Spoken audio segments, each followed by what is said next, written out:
Wave. Hey, this week's episode is about the Tiger Slam of 2000 into 2001 when Tiger Woods won all those majors in a row.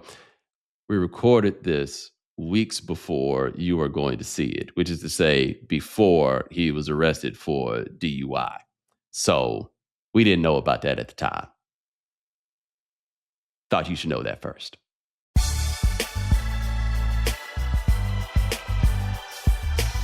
Ladies and gentlemen, welcome to The Right Time, a Wave original. My name is Bomani Jones. Thanks for listening wherever you get your podcast. Thanks for watching us on YouTube. Subscribe, like, rate us, review us, give us 5 stars. You only give us 4 stars. I'm inclined to believe you are a hater. It is Time Machine Tuesday, and today we are going to talk about the legendary Tiger Slam of 2000 and 2001. And joining us is our old friend. Check him out at ESPN, America's Caddie himself, Michael Collins. What's going on? Man, it's been way too long, my friend. Way too long. Dude, it's been too long, and I still look back on the first time my buddy Shannon booked you for The Right Time when it was a radio show, and he was like, we got to have Michael Collins on. I was like, okay. And he's like, he works at ESPN golf. I was like, okay. He's like, he is a former caddy. I'm like, okay. He goes, and he is black. And I say, oh. What? Okay. It was so funny because he built the action up, and I am sure he did it on purpose, but he did it in a non-comedic way. And then it was like, okay, cool. And then next thing I know, you telling stories about it wasn't Chambly that you asked if he wanted to fight. It was somebody else that you asked. No, well, I think you told me about somebody you wanted to fight, and I thought it was Chambly because I had seen the story, and you told me it was actually somebody else that you had invited to fight. Yeah, well, that was Daniel Chopra, the guy when I was caddying for Daniel Chopra. That's what you're remembering there too. Yeah, it was crazy times, man. Crazy times. You want to go? It was. I mean, it was just one of those. It was one of those crazy moments where it's like I didn't know what was wrong, and he thought something that was happening that actually wasn't happening, and it like was just setting him off really bad. And so we look back and laugh about it now. You know, we're still friends. Like I love him, his wife, kids, and all that. Like, but like in the moment, it was one of those like, man, what is going on? And you know, it's like, and as a caddy too, it's like, okay, it's not okay during the tournament for like the contention to be like this. So it's like I got to do something to change up this attitude and if I put the bag down, it was like, you want to go? Like, this is, I mean, and it's not like I hadn't done anything crazy like that before. I was caddying for a guy named John Elliott. Yeah, football player. Well, yeah, but no, not the Giants football player. This was the golfer, John Elliott. Hold on, man. He got to get, he got to, you can't do that. I'm saying him. Like, you got to, was he jumbo enough to be jumbo in the face of the other jumbo? 2 reasons they called him jumbo. My guy, the golfer named Jumbo because he has a huge head. Yeah. So Jumbo was and because at the time he was one of the longest hitters out there. It was like him and John Daly could just send it. So they called him Jumbo as well. And in the golf space, you know, back then, you know, this was before any kind of fantasy football or anything like that. So it was like golfers weren't really into football all that much back then. So they didn't realize that there was a Jumbo Elliott on the Giants. And as an Eagles fan, I knew there was a Jumbo Elliott on the Giants, who, ironically enough, married a golfer. Oh. Yeah, married a golfer from the LPGA Tour. Crazy enough, yeah. But my Jumbo Elliott, this was what I was getting at, was that after all that fighting stuff, when I was caddying for Jumbo, he was having a tough time, and I slammed the bag down at one point and told him he sucked. In the middle of the tournament, during a round on a par 5. And I slammed it down and I was like, yeah, you suck. Maybe you should try darts or bowling or something after this. And I gave him a smart ass look. And then he proceeded to go birdie, hole in one after that. And then some other golfers that were in the group at the end of the round gave me their phone number and was like, hey, call me when you got a week off from comedy, because every now and then I need to kick my ass like that too. So it's all about for caddying. Sometimes it's all about knowing the right thing to say at the right time to get Right. your man motivated, or sometimes when not to say anything at all. Just let your dude be mad and and sometimes that works too. That's why I loved caddying so much, because the psychology of what goes into being on a guy's bag and like trying to bring the best out of them. It's easy when the guy's at his best, caddying for Tiger in 2000. And I could have done that. Anybody could have done that. You just put the bag down, give the number, and watch what club he picks up. Like, okay. Like, you just sit back watching. So we're going to talk about the Tiger Slam, right? I want to lead people into it, both a little bit of the history of what was going on in golf. And I always like to tell people my personal history of observing golf. I had never sat and watched a round of golf in my life until the 96 Masters, the final round. And I don't know why I watched. I don't have an answer for what it was, but I turned it on. It really wasn't supposed to be compelling. Greg Norman was up 6 shots, I believe it was, going into the final round, and was losing by the turn. It was the most shocking immediate collapse that I had ever seen. He didn't even wait till it got close. He immediately gave up the booty. He walked out there on tee number 1, dropped his draws, and the booty was on display for everybody. I don't think there is any comparable choke that anybody could have, because that's all it was. And golf is a sport where people choke. You don't really hold it against people in golf the same way, because everybody's got one on the ledger where they gave it up. Everybody sees it. There's nowhere for you to hide. All of these things. But it was the first time I'd watched the Masters. It was in SD, which is an important note because the Masters took a big jump in HD. But I could watch it, and it was the first time that I was like, oh, I get what's going on here.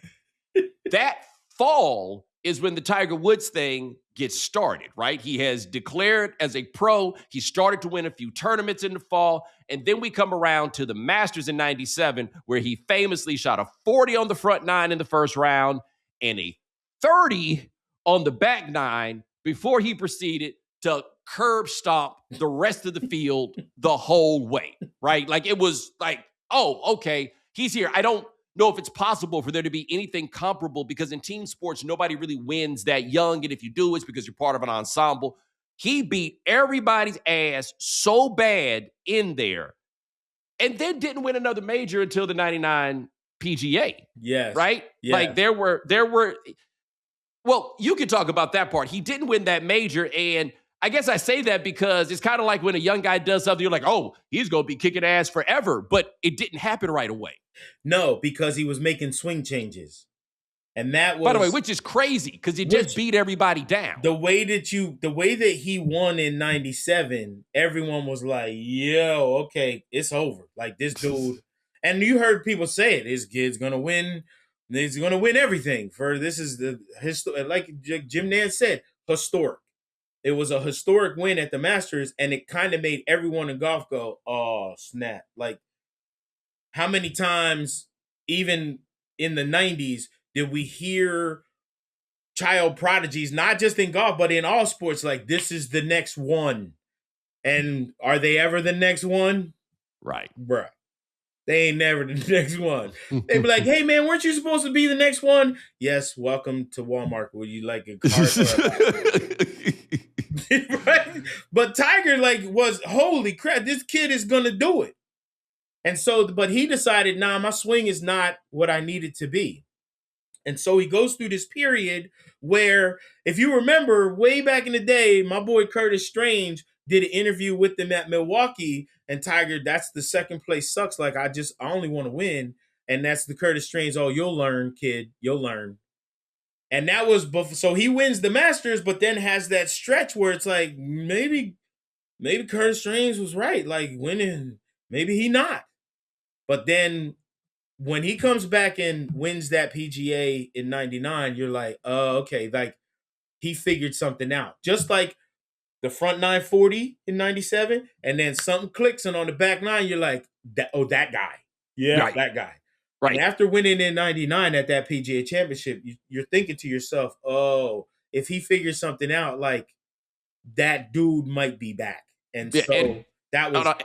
And keep this in mind. Let me jump in right quick. it has slowed down enough between April of 97 and August of 99 that the game decided to try to throw the David Duval thing out there, right? Like it's like, maybe there's a rival at play here. David Duval, who, by the way, my favorite factoid of David Duval, for people who don't really follow golf, they already know this. David Duval, people so rich that when they say Duval in Jacksonville, they talking about them. He's one of them. Like every city you go to, that street is named after somebody, and you don't know who it is, but they crazy rich. All right, what about the whole county, bro? That's what I'm trying to say. Like, some people have streets named after them. Some people might even have a town named after, but the county, the whole county, bruh. I mean, they still saying your family name at football games in the NFL today. Like, yes. Yeah. And people, that's the thing I will say about David too. At that time, he was the dude that wore the Oakleys, and he was stone cold. But people don't know, even to this day, he's one of the funniest guys that was out on the PGA Tour. Like, he was on the DL, super funny. A great personality, but also very shy in front of cameras and out around strangers, people he didn't know. So you put them Oakleys on, and he was like, that dude just looks like he thinks he's better than everybody else. And it's like, no, that's kind of how super duper shy people, they come off too. But you don't. Yes. If all you see on TV is the dude in the glasses who don't look like he's smiling, or like he don't do the fist pump or nothing like that, then you're like, man, look at this dude. Who you think he is? But that's not honestly who he was. But yeah, that was in that moment where it was like, uh-oh, Tiger got a dude who's going to threaten him for the crown. Like, this dude is right. Coming. It seemed possible. We get to the year 2000, though. Tiger, after dominating the course in 97, and by that time, had they begun tweaking the course yet? I believe they had begun tweaking the course. The Tiger proofing after the 97 Masters. So everybody was like, you know what we need to do? We need to back them tees up. Let's talk about this. Like, it would have been one thing if everybody went out there and destroyed the course, and thereby, you know what I mean? Like, if you're just like, the course, the game has outrun the course. We need to change the course because everybody's out here shooting 20 under, and that's not what it's supposed to be. That's not what happened.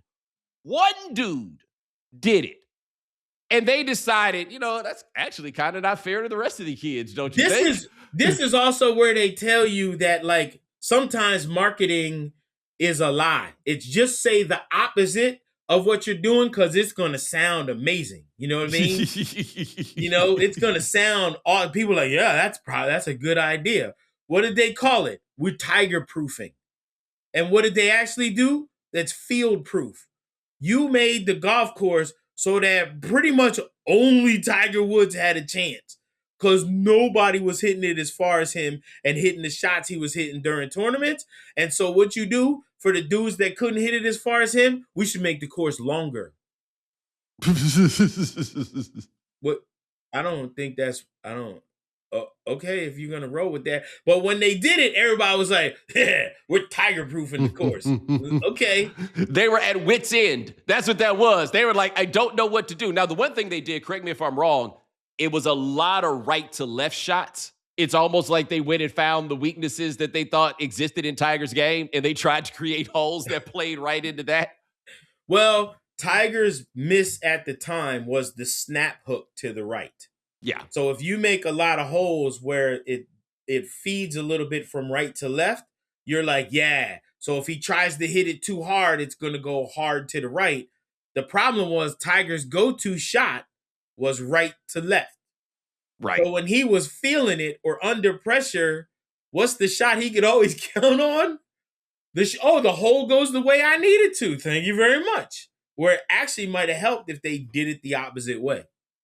Yeah, but he did not win a Masters after 97. Like, going into 2000, Vijay Singh won the 2000 Masters, and it is important to note that he won the 2000 Masters because after that, went nobody else winning nothing for a very, very, very long time, at least not as a major. Now, I want to stop and pause just for a second because we've talked about Tiger and we mentioned David Duval, but it's not like this was happening and it was like some weak time in the history of professional golf. Like, it was a deep field of players. There's like, a there were lot of guys Hall out of there. Famers. He was going against a lot of golf Hall of Famers. Like, this is the time you were talking about it. Greg Norman was still out there.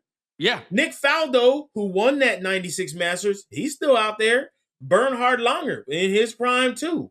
I mean, Vijay Singh. Phil Mickelson was coming on at the time as well. He was the young gun. You said David Duval was also out there. You had a guy like Hal Sutton, who famously later on, like, be the right club today. Like, so there were the competition that Tiger was going up against. Like, that was we got spoiled by Tiger, so we think it was Tiger and nobody. But he was beating, like, Ernie Els was out there too. So it was like he was beating big name dudes. And if you remember, the start of that 2000 season, Tiger didn't win the first 5 events and actually finished tied for 13th twice.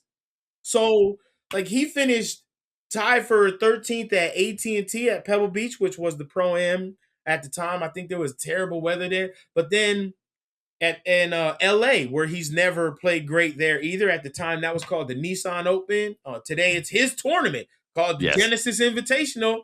He only finished tied for 13th there. Everything else was inside the top 10. But it wasn't like he came out those first 5 events and was gangbusters, right? So everybody was like, oh, okay. Oh, this is all right. Not, it's okay. By the way, Mickelson, the great beneficiary of the Tiger proofing, because the thing that people do not realize is a left-handed player never won the Masters in the 20th century. Not one. Now, you can say it was a technology issue and all these other things, but Bubba Watson, Phil Mickelson, all those lefties won after they started fucking with the course. Well, and two, Phil and Bubba are both, and I misspoke on, it wasn't 2000, it was 2001.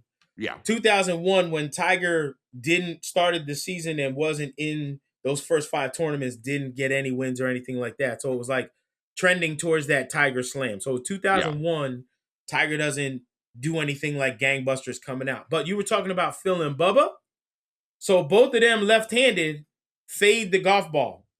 And at the Masters, for a lefty hitting a fade, which is a very comfortable shot, even though Bubba can do it both ways, but it favors a lefty that can hit it far and hit a fade. So you got 2 guys who won the Masters that loved hitting a high bomb fade on a golf course that favors a high, far fade. For a right-handed golfer, that's a draw. And so it's easy to snap it. Yeah. Now, we get to 2000. The U.S. Open is at Pebble Beach. I will let you get into the description of it because I can't. I just know Tiger won the damn thing by 15 shots. Here's a simple thing. Golf is a sport that can't be perfected, right? Except in 2000 at the U.S. Open at Pebble Beach. Tiger did something that's never been done. There's plenty of times where dudes beat golfers. In 2000 at the U.S. Open, it's real easy. Tiger beat the game. Tiger Woods at 2000 at the U.S. Open, he was Bo Jackson in Tecmo Bowl. He was not only the only one under par, he beat second place was +3. He was -12. So and the USGA prides itself on setting up their golf courses, especially back then.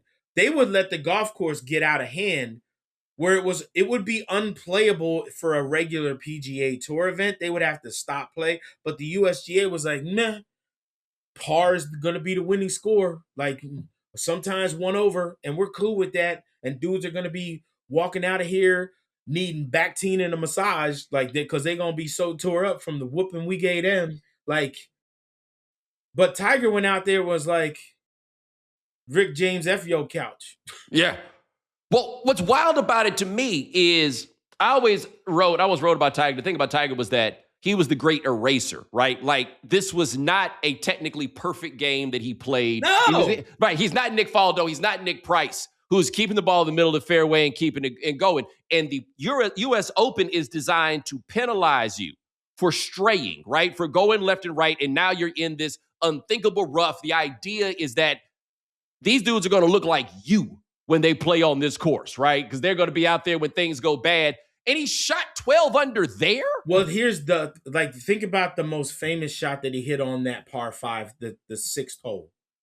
There is, on the right side before the cliff falls into the Pacific Ocean, at the time, there was probably 15 yards of, I won't even call it rough. It was like hay. It was wispy, looked like a wheat field.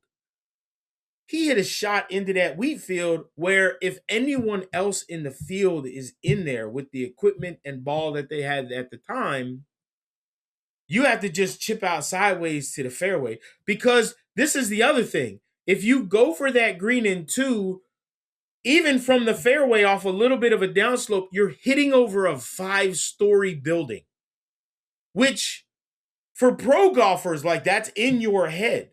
Now you put a guy in a wheat field, not in a perfect fairway where you're like, okay, I still got to think about this stuff. And this dude takes an iron out of that. And you, at the time, you heard the broadcaster say, probably laying up on this. And then you hear one guy, I don't know if he's laying up here.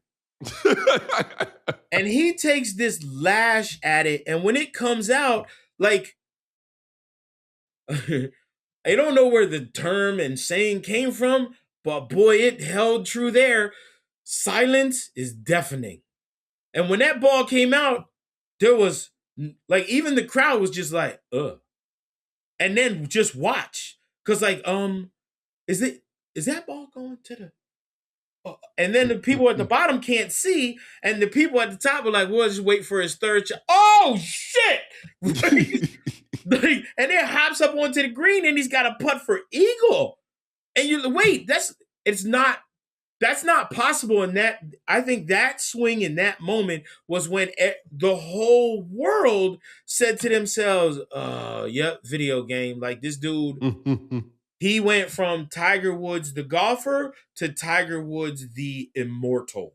It was like, this dude, okay, so how much is second place? Because no one, if you're doing that and you're the only human in the world at the time that can do that, like, maybe you're not human. And so we're not playing a fair fight. And this is why I say that US Open, Tiger beat the game. He didn't beat the field. He beat the game of golf. When's the last time... The most unbeatable game that has ever existed. Against the most beatable organization. You know what I mean? When's the last time the USGA as an organization had a golfer make them go... like, they was ugly crying. Right. He had already brought Augusta National to the, not him, not like this, cannot be. And the USGA is just like, yeah, I mean, but what, we still got it like that because he had not won the U.S. Open up until this point. We have to remember. And I want to run through the progression of the rounds for people so they understand. The first round of that tournament played pretty well for everybody. Like, Tiger had a wire-to-wire win in this. He shot a 65, but Miguel Angel Jimenez, who I think tied for second in the tournament, he shot a 5 under. John Houston shot a 4 under. You had guys like Hale Irwin, there's 3 under. A bunch of guys had 2 under. Like, people had a pretty good opening round. The course began to play tougher, but understand this. At the end of the second round, Tiger is at 8 under.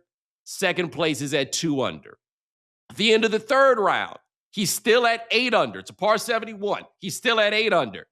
But now it's 2 over.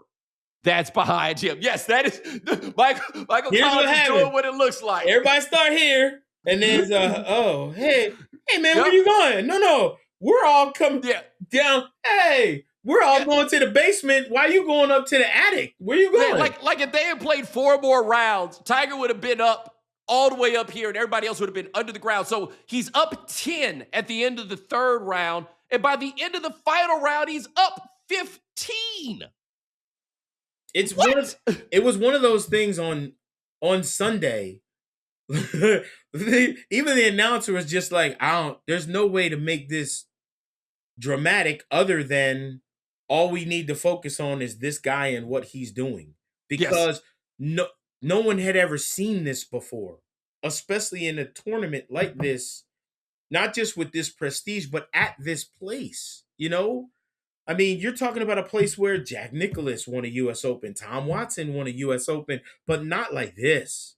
Like no one had ever done anything like this, where there was no drama with the score. The drama was how much could this dude win by?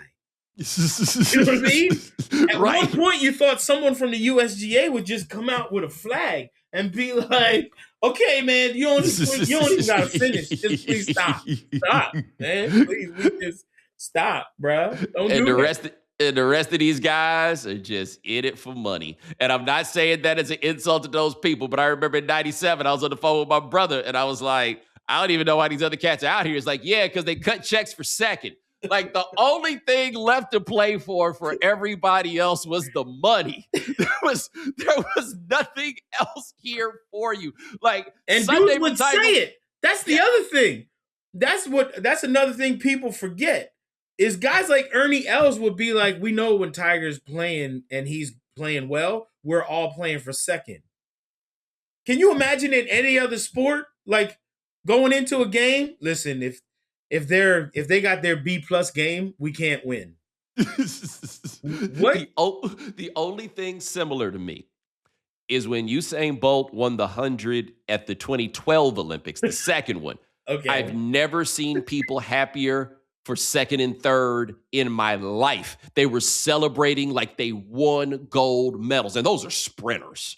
But that's also because with probably 25 meters left, Usain looking around, smiling at people. Like, when the last time you seen second, third, fourth, and fifth, they on the grind, and you got one dude who's like this, "Hey, mama. Hey, what's up, Uncle Tim? How you doing?" Brother, I just remember, I think in 2012, I think Tyson Gay finished with like a 9.85 or something like that. Yeah. So what? He left with his dick in his hand. Like, there was no medal for him. Like who? I think it was him. I can't remember exactly who it was, but there was nothing for fourth place. Was such an unreal score, and you weren't even close.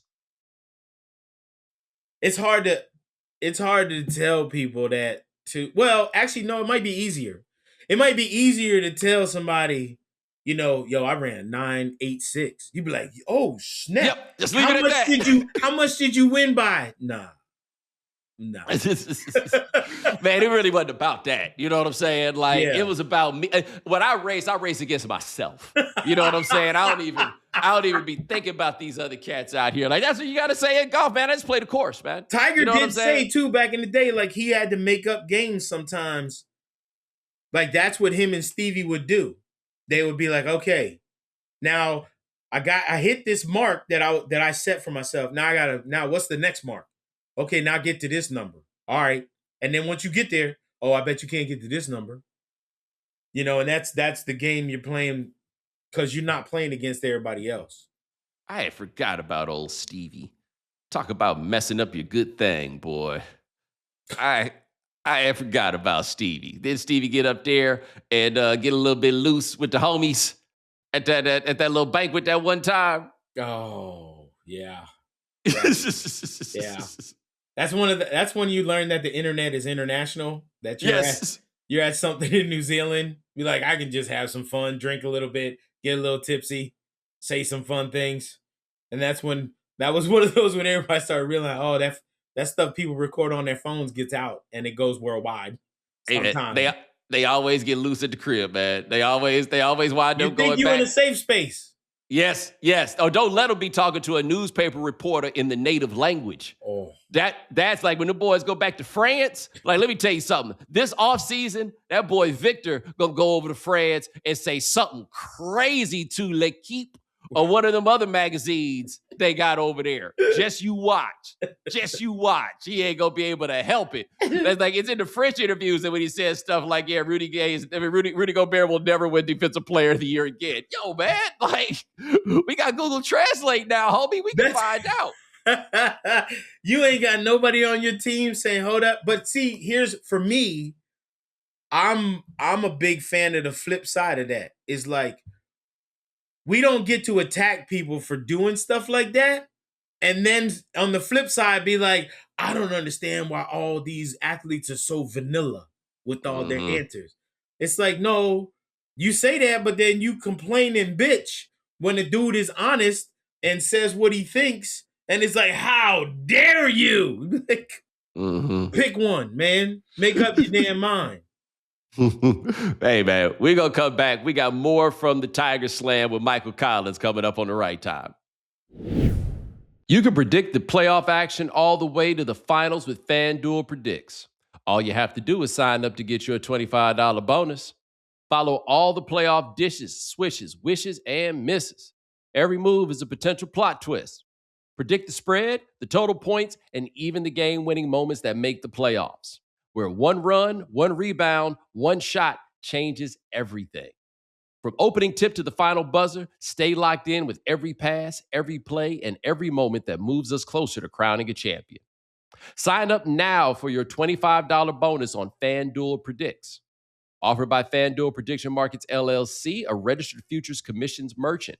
18 plus. Bonus is non-withdrawable and expires 7 days after receipt.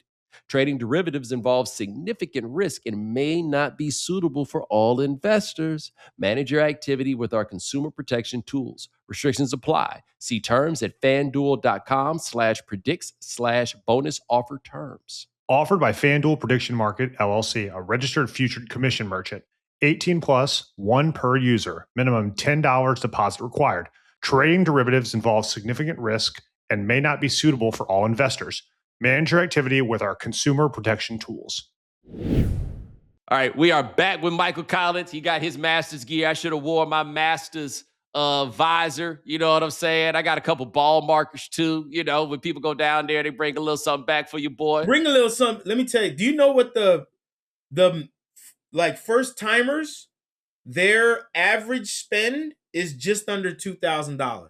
Are you serious? Yeah, big time. And I spend, when I've been to the Masters, and I've been there 14 times, 13 times, and I have never left Augusta National without dropping 4 large. But I know of people, I've talked to some of the people that work there, and like they've told me stories of people walking in spending 50 G's, yeah. But then they're out selling all the stuff. Like I would never. Yeah, nah, that don't feel right. No, man, that's the thing. Like now, the one thing I do like to do is it's one of the best things that you can do. Like you said, with the stuff that you have, there is nothing that is more meaningful to people that have never been there than a gift from the Masters. Hey, man, let me tell you something. I'd be afraid to go sell their stuff. That'd be like using Mickey Mouse on your shit. Like, I'd be afraid they going to come find you. And they ain't even. I'm saying, like, this is, man. If you, man, it's just, number one, it would feel slimy doing something like that. So. But brother, even on top of that, they know people. Like, if you think they can't get ice to bust your door down, you crazy. They know. Right. Well, I will say, like, there's Augusta National is more secretive than Fight Club. Yes.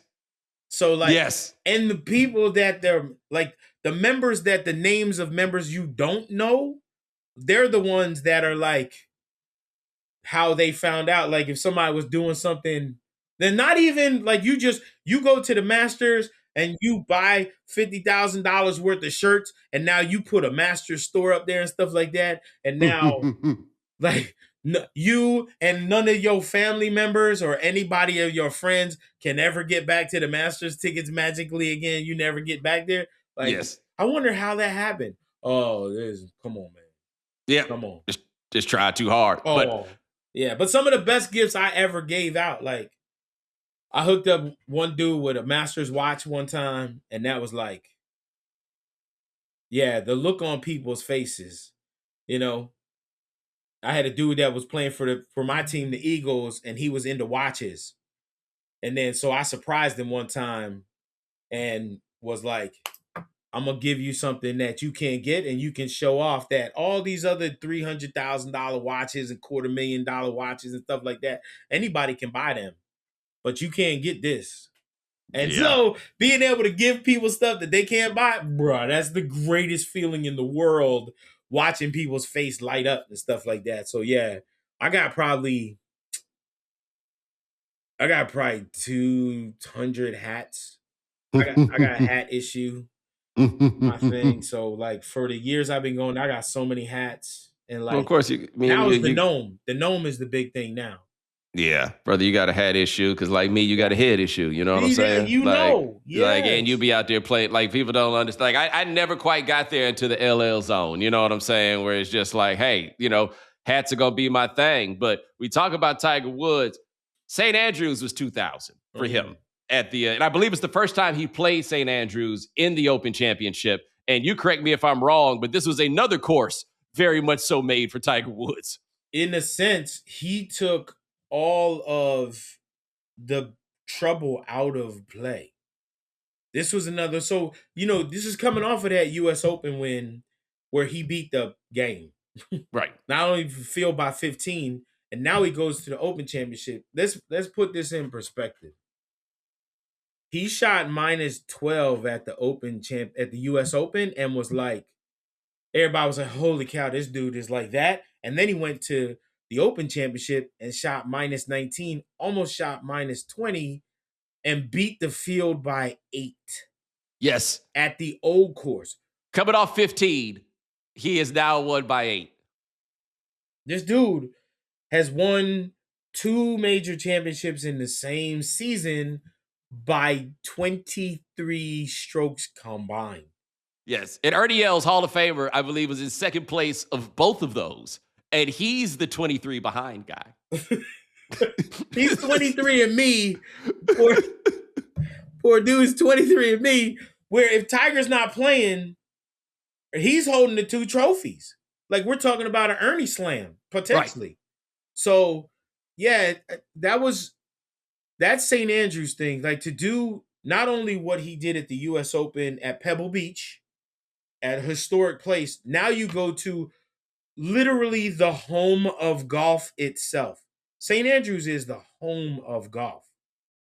And for most people who've never played an Open Championship at St. Andrews, there is a pretty good-sized learning curve. But Tiger was just one of those guys who was in a place, and this is also what happens. I can tell you this too, as a guy who's been fortunate enough to like 1 or 2 times get into those special moments with a player where no matter what you do off the tee, the number for the second shot is perfect. Like there's nowhere in between clubs. Like, what do you like here? What do you like? It's no, you get there and you go 150 pitching wedge down 150. Right. It's and like that. The Open, you're like, all right, 150 is down pitching wedge downwind. Yep, perfect. Boom, hit the shot. Or like there were famous times where Stevie would just be like at that target and Tiger would go, yeah. And then as the ball came off of the club face, he would be like, that target right there. Right? Like just cockily announcing to everybody, like, you can't do that. Right? And Stevie was the dude was like, yeah, that target. And just boom, beat like it was watching as a caddy, watching those two work surgically like that it was a dance even at the Open that I don't think anyone had ever seen before like that. And it's coming off the US Open. And I think for the rest of the field, that was the feeling of hold him up. You know what I'm saying? Like you're already down like this. And now Tiger and Stevie are grabbing him like, hold him up. Like, we ain't done knocking you. Like, yeah. What do you do? And those first 3 majors of the year, at that point, this is when the PGA was on the back end of the schedule rather than being on the front, is analogous in tennis to you have a hard court major, a clay major, and a grass major. Like these are 3 different types of golf that you are playing, right? Like the links golf that is required to play at the Open is not the same. It's not just like, oh, okay, you've been whooping ass everywhere. Now you're going to come whoop ass here because that's what you do. No, you have to play a different game. Like, was it at the Open that year that Tiger went out there without the driver and won in the final round? Oh, he had the driver in the bag and didn't have to hit it. Yeah, that's what it was. Yeah, but like these are different games that he has had to play, and he just went and dominated U.S. Open golf, and then came behind it and dominated this links golf where you're playing with this crazy wind. It's probably raining. All your shots need to stay low. That's the key. So you made a great analogy there with tennis, right? When you're playing on the hard court, it's a power game. When you're playing on the grass court, it's a ground game. Right? And same with the clay. When you're playing on the clay, it's more of a precision type of thing. Well, the U.S. Open is all about precision. You need to hit it here, and then you need to hit it here. So you're playing to spots, and you got to hit it really high and really soft, and no one could do it like Tiger could do it back then, especially with mid to long irons. So now when you go to the Open Championship, instead of playing everything high, now you got to play everything low. You're not landing anything on the green, because it plays so firm and so fast that if something hits the green, it's gone. Like it's running way back there. So greens at that level, for people who don't know, are like putting in the kitchen. Correct.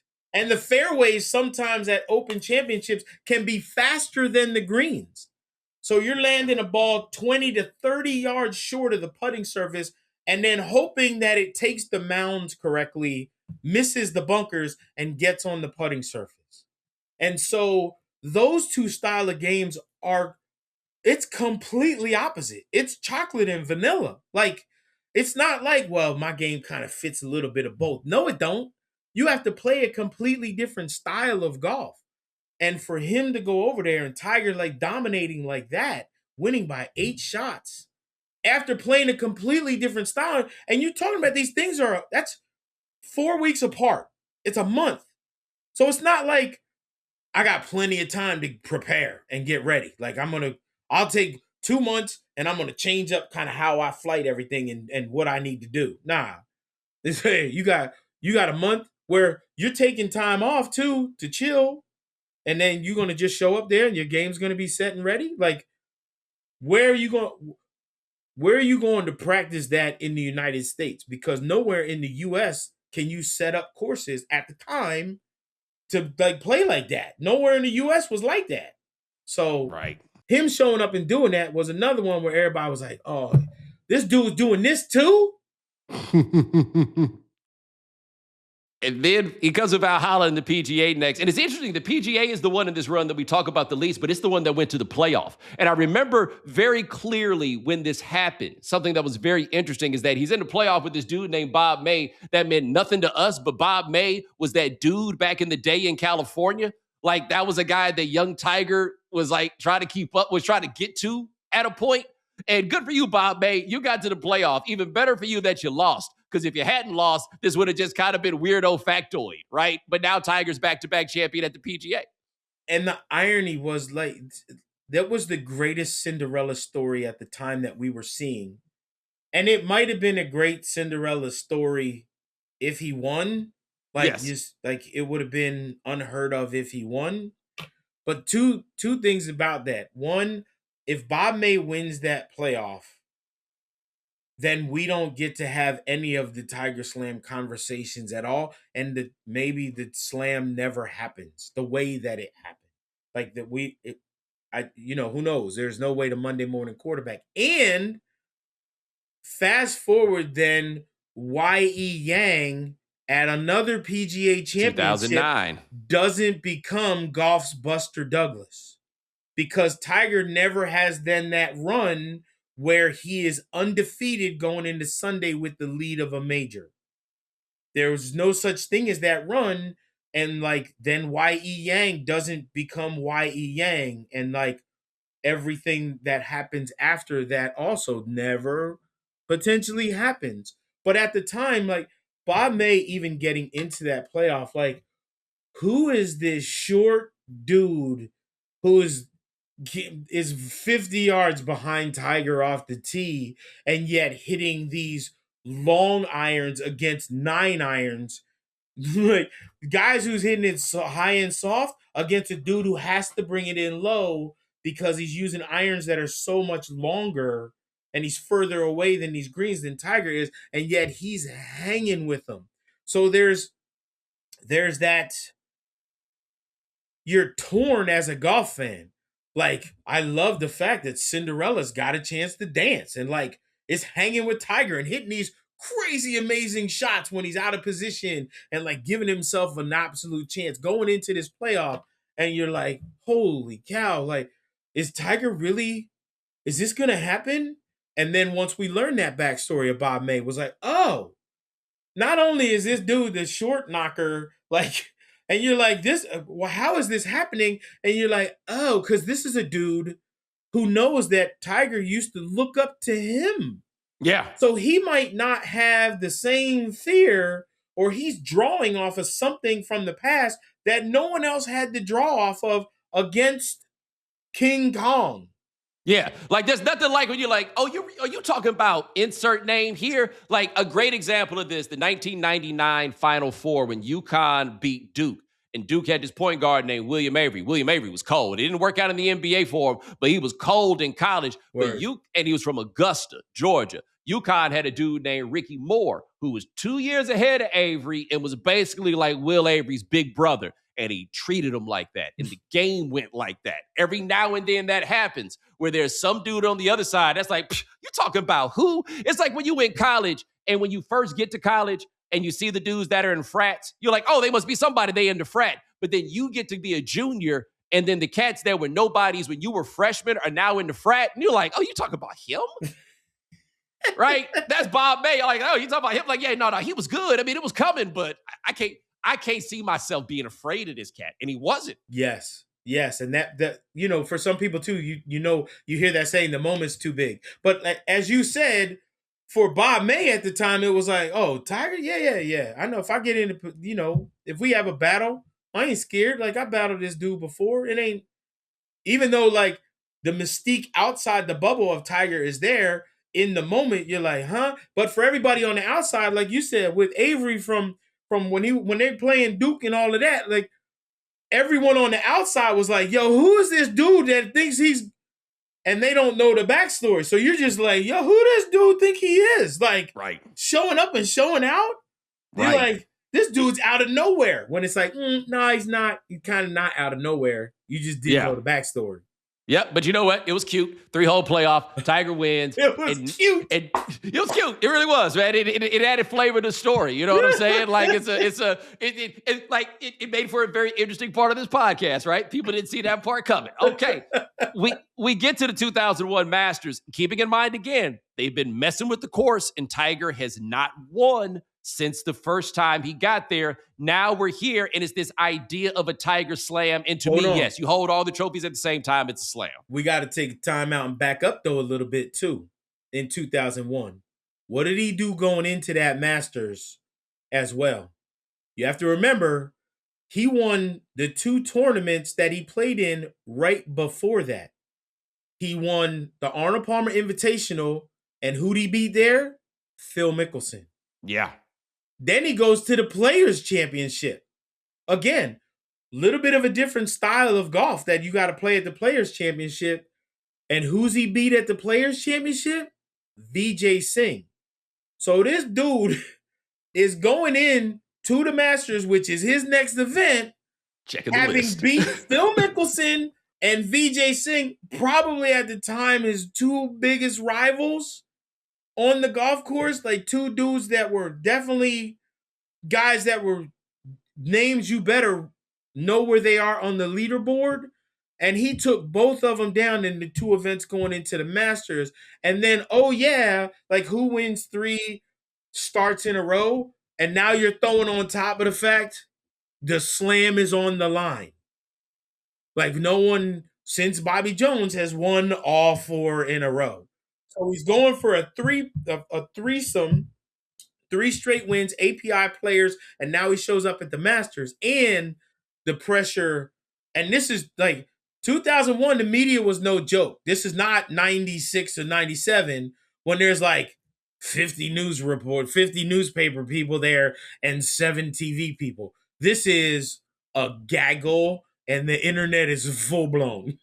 Yeah. And he had to grind this one out, man. Like, he's down 5 strokes at the end of the first round. He's down 2 strokes at the end of the second. And he's up 1 at the end of the third. It's the same as it ever was with Tiger at Augusta. Just need a little time to get warm. Just need a little time to get it cracking. But Tiger's also that dude too. Like, you think of that first round and you're like, man, he down 5. But everybody still, in the back of every golfer's head too, that they're still doing this. Yep. You seen him? Have you seen him? Where he at? Mm-hmm. Like, hold up. Is he coming? Is he coming? And so you're playing with that on your shoulders against the dude who is like, now he's looking at you from behind like, it's all right. I just got to do what I got to do. And then when that plod starts, I mean, this is that Tiger Woods where if your name was at the top of the leaderboard and his name was on a leaderboard you could see, you started to get that sinking feeling in your stomach. And when you were around, especially at Augusta, because there's no electronic scoreboards. So everybody's sitting around there. 2 things happen. First is when you hear a roar at Augusta, and even to this day, as many times as I've been there, when Tiger's not playing, the Tiger roar hits different. Like, there's a difference even between a Tiger roar and a hole-in-one roar, which a hole-in-one roar is crazy. But when Tiger's making a move and you're on a hole and he makes a birdie and does a fist pump, because Augusta doesn't allow phones, and everyone, and this is the one other reason why I love Augusta, everyone who's there at the Masters has to be engaged in the moment where you are. There's no checking, let me see where somebody else is. I got an alert and something's going on outside even the gates or even inside. You have to be present in the moment of where you are. So when Tiger does something and you're at that spot, the only thing for you to do is be in that moment, in that spot. So the explosion of emotion for the fans, it still gives me goosebumps talking about. It only happens at Augusta. It only happens at the Masters because of how they are. Yeah, if the presence in the moment. It's why the people at Augusta, you're not called a fan, you're a patron. Right. There's no such thing. Like, if even you don't make that slip up when you're on TV and you're doing the people that are there to watch golf, they're patrons. Every other tournament, you got fans. Augusta got patrons. And that's like the historic nature of that place. So when Tiger has a roar, if you're over on a hole on the other side of the golf course, the way that sound comes through those pine trees, and then, as I said, it's 2 things. The second thing that happens is all of those scoreboards that are not electronic, the score has to be changed manually. So what happens is they have in that scoreboard, there's like a long strip, and where the name Woods will be up there and the score will be up there. And what happens is then the score itself, let me see if I can show how the score. So if this is the card that has the score on it, the score will be here, the thing will drop, and then the patrons will only see a blank space. So you know something's coming. And then boop, when it pops up with the new score, whether it's a birdie or an eagle, the crowd in that space, then you'll hear, "Whoa!" And so Tiger was controlling the crowds around the Masters, not just on the holes he was on, but on all the holes that had those manual scoreboards, because as soon as they flipped and put that new score up and you see his name, now they got to move Woods up. Now they got to put the new score. And it was, oh! And if you're a dude, like you're getting ready to hit a putt, like to save par, and now you getting ready to stand over it and quack, quack, oh, you just backed off. Guess you got no chance of making that putt. Yeah. None. And look, he comes out of that third round. He's up one stroke on Phil Mickelson. So that's the pairing, right? It's Tiger and Phil coming down the end of this. And you look at the top 10 at the end of the third round of that tournament, and it's a bunch of dudes who won major championships. Mark Alcavecchia, Angel Cabrera, David Duval, Ernie Els, Lee Jansen, Jose Maria Olazabal. Like, it's a bunch of dudes. Rocco Mediate, who wound up playing in that Playoff. U.S. Open playoff in 2008 with Tiger. Like, it's a bunch of dudes behind him going into this final round. It's names that everybody know. And yet, the two Titans, you know what it was on Sunday? Sunday, everyone went to church in the morning and just went, I just want to say thank you. I just want to, I know it's a lot of times that I ask for things that you don't deliver on, and I still got to be thankful. But today, I might put just a little extra in the collection plate. Just because I know what's the two dudes that we always dream of seeing in a major championship battle are about to do battle for the green jacket, and we know what's on the line for Tiger, right? And so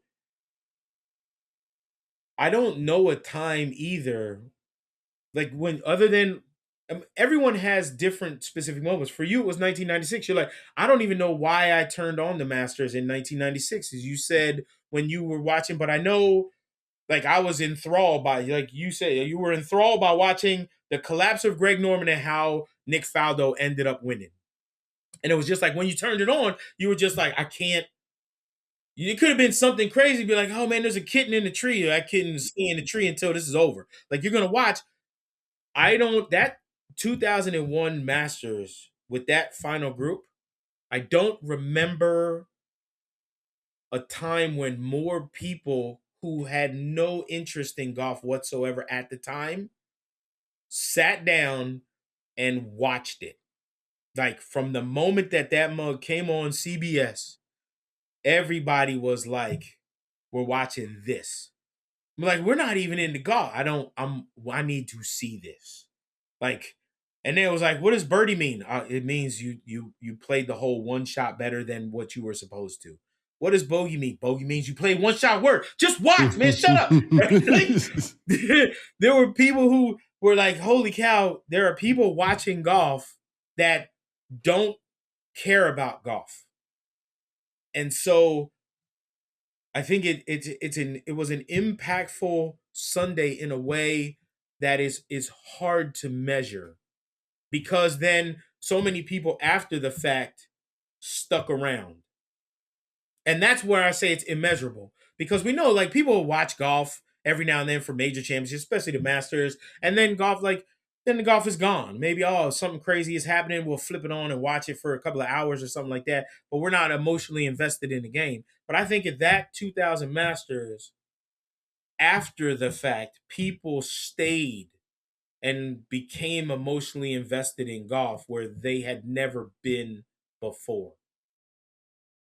And it's interesting because Tiger had 3 more years after this where he won multiple majors. There's the 2008 playoff where he's playing on the broken leg. There is his 2019 Masters, which is his analog to the Jack Nicklaus 1986 Masters, right? Like, the one more for you go, right? Like, he went ahead and got that one. But it never felt quite the same as it did that year. He was still Tiger Woods after that, right? Oh, yeah, The magnitude, and I would be inclined to say he became a better golfer after that. Like, I don't think he got worse after 2000. Well, you have to remember too, like, he also, after 2000, then after 2001, he changed his swing again. Remember, like, it was after 2001. Like, that's when he also then, like, him and Butch split. And that's when Hank Haney came in. And so, like, when he went into another dominant phase in 2006 and 2007, that was Haney was his swing coach then. And it was another period where everybody was like, holy cow, this dude completely changed his swing again and started dominating. Now, was it the same feel as 2000, 2001? No. And here's, and you know this too, man, because me and you have had this conversation before, and you've seen me have conversations with people like this as recently as 5 years ago, when people were like, hey, man, you think Tiger's coming back? Like, is Tiger going to be back? Having to tell people that went through that time in 2000 and 2001, hey, man, that dude is not, he gone. Yeah. It's hard to make people believe that dude, he don't exist anymore. It's like when people talk about, is the U back? Like, do you know what the U was? Right? Is Florida State back? Top 5, 14 years in a row? I don't know if I can say that. I don't think so. And it is too, like, and I don't, and I'm not saying this as a shot, but like, so Bobby Jones wins the Grand Slam and then walks away from golf. And like, we have a couple of guys who are dominant and like in flashes and moments and stuff, but then Nicklaus comes along. And Bobby Jones says about Jack Nicklaus, he plays a game with which I'm not familiar. Right? And now we see Nicklaus take the mantle of, he's the dude who everybody thinks is like, when he's at his best, I can't beat him. Right? And there'll never be another Jack Nicklaus until Tiger comes along. And Jack then has to say the same thing about Tiger. He plays a game with which I'm not familiar. And now we see Tiger have that time where everyone in golf says he plays the game with which I'm not familiar. And when he's at his best, I can't beat him. Right? We are now in a period where Tiger is still around. And it's like Jack after 1986, right? He was still around. Like, he had that flash in 1986 when he won the Masters, right? Where it was like, this dude kind of came out of nowhere and had that flash where it was like, and we saw the last time Tiger won the Masters was like, there was that same type of moment. But because we lived through 2000, 2001, 2006, 2007, we're like, you think he can still do it again? And it's like, I would love to be the guy, give you hope. I would love to give you hope, but the dudes that are out there now are playing a game that Tiger doesn't play. Yeah. And people also misunderstood this. The idea that you can play golf forever. You can play golf forever, but it's either a young man's game and it's a middle-aged game, but only two guys have truly been great, both young and middle-aged. Jack Nicklaus and Gary Player, the only two guys to win multiple majors on both sides of 35. Because remember, the car accident is in 2009. He turns 35 in December of 2010. The odds were always against him on that backside. That's before we even get into all the physical wear and tear that he had endured. But I think, what was it? Tom Watson won 11 majors by 33. Right. Never won another one. This happens. Like Sam Snead, Phil Mickelson, examples of guys who won all those majors after 35. Like, it's really hard to be excellent at that game for a really long time. It's Jack Nicklaus and Gary Player. For people who don't know, he's like goddamn Jack LaLanne, right? Out there doing all the push-ups and sit-ups and all of that stuff. Like, he's a he's an unreal physical specimen in terms of longevity.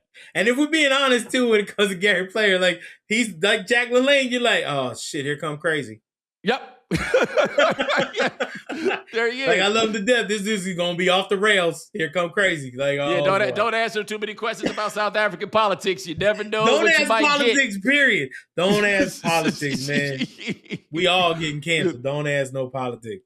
But we had that run with Tiger, and we all were like, well, he's going to pass Jack Nicklaus, not quite understanding what the arc was and how a golf career actually progresses. But for me, it's one of those where it's like, maybe it's because I wasn't as invested in golf, or maybe it doesn't matter to me that he did not get to 19 majors. It doesn't matter to me that he didn't get to 15 majors. I was there for what it was. Yes. And even the people who were there for what it was with Jack Nicklaus, it wasn't that.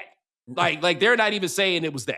Well, the thing too is, like, everyone, including Jack Nicklaus, way back in the day, Like after this 2001, Jack Nicklaus said, Tiger's going to beat my major record, and he should do it pretty easily as long as.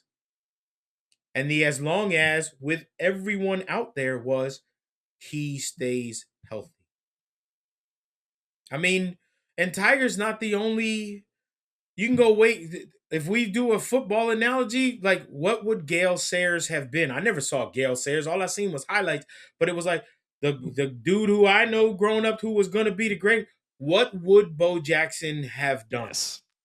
That's the greatest comparison that you can make, because everyone looked and was like, "Oh, this is a breed of athlete we don't know, we haven't seen," and so for him too. To be now, when you look at Tiger and you're like, if he would have stayed healthy. And so for everyone else, you look at where you like, there are sometimes you look at it and be like, what do the numbers tell you? Sometimes that's a great thing.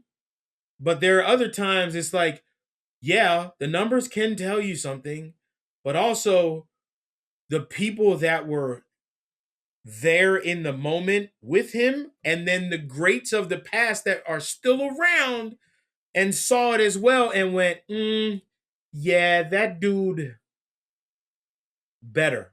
Yeah. And it's that I hope people understand that it's easy for us who aren't athletes at that level or anyone at levels like that. It is not easy to humble yourself. It's not easy to say, I was the best, and now someone's better than me. Right? Like, you don't want to, it's hard to give that title up because you understood what it took to get there and be there. And so to be able to look at another athlete and in the same sport and say, yeah, that dude had some skills that I didn't possess. It's not easy to do. So when, yes, Tiger's not catching Jack's record or breaking that record, but is he the greatest golfer of all time? It's going to be hard to say that dude's not the GOAT. Like, I don't know someone who says, Jack was better than Tiger. And it's the comparison too is like, well, Jack played against more Hall of Famers. We'll see. We'll see. Yeah. And I love Jack to death. Like I love, I love him to death. I love Tiger to death and stuff like that. But if you put me in a room and strap me to a chair and there was some torture devices around, I'm gonna say Tiger is the GOAT. Like he's the Billy Goat. Jack is close. He's up there too. Like Jack's a GOAT. Is he the GOAT that got the biggest horns and stands on the top of the bridge? Nah. He stands just back from the bridge and he's looking at it like, that used to be my bridge. Remember that.